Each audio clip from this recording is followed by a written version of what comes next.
Cette histoire de 5 minutes va changer votre vie.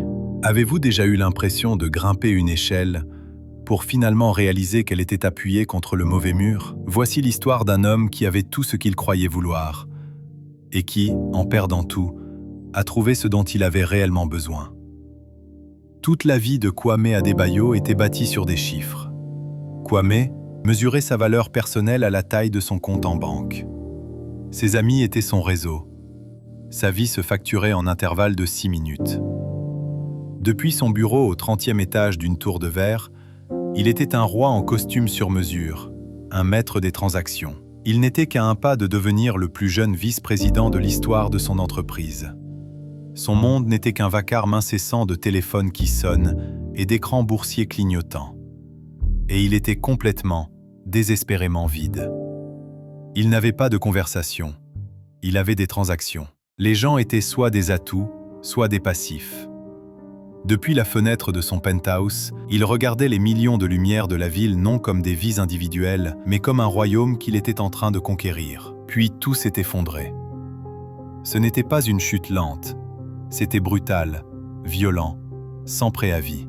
Un marché qui se retourne, un deal qui explose, un scandale qui avait besoin d'un coupable. En une semaine, le nom de Kwame passa de symbole de réussite à exemple à ne surtout pas suivre. Les mêmes hommes à qui il avait fait gagner des millions l'ont abandonné. Le penthouse, la voiture, le salaire, tout avait disparu.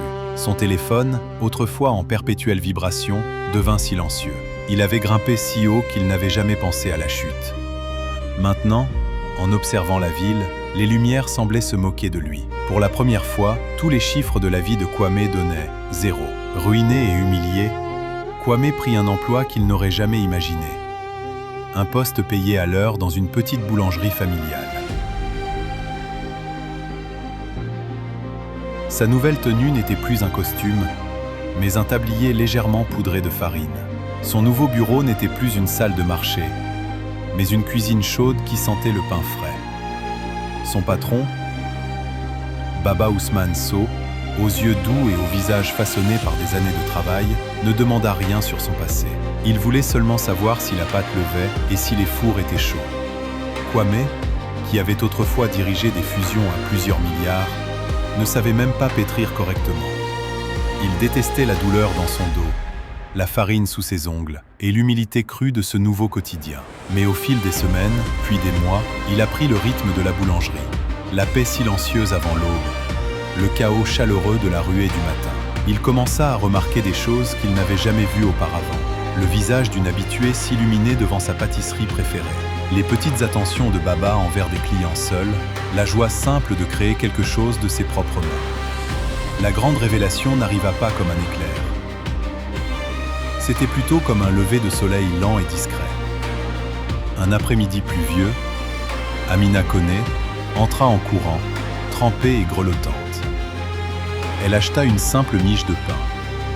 En payant, elle le regarda droit dans les yeux et dit « Merci, je passais une journée terrible. Et c'est la seule bonne chose qui me soit arrivée aujourd'hui. » Sa gratitude simple le frappa plus fort que n'importe quel bonus à 7 chiffres. Il avait passé sa vie à courir après la valeur, pour finalement la trouver dans une transaction de quelques dollars. Il comprit soudain. Baba ne faisait pas que cuire du pain. Il nourrissait la diaspora ouest-africaine et à travers elle, toute la communauté locale, créant de minuscules moments de chaleur et de connexion. C'était ça, son véritable profit. L'ambition de Kwame n'avait pas disparu. Elle avait changé de direction. Il restait un homme de chiffres, mais les chiffres n'étaient plus les mêmes. Combien de personnes il pouvait nourrir? Combien de pains invendus pouvaient partir au foyer d'accueil?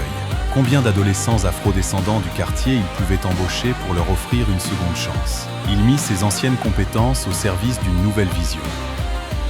Il aida Baba à obtenir un prêt pour agrandir la boulangerie. Pas pour en faire une chaîne impersonnelle, mais pour ouvrir un deuxième fournil, juste dans le quartier voisin. La boulangerie grandit, sans jamais perdre son âme. Kwame ne retrouva jamais ses millions. Il ne remit jamais un costume sur mesure pour aller travailler. Mais sa vie était plus riche qu'il ne l'aurait jamais imaginé.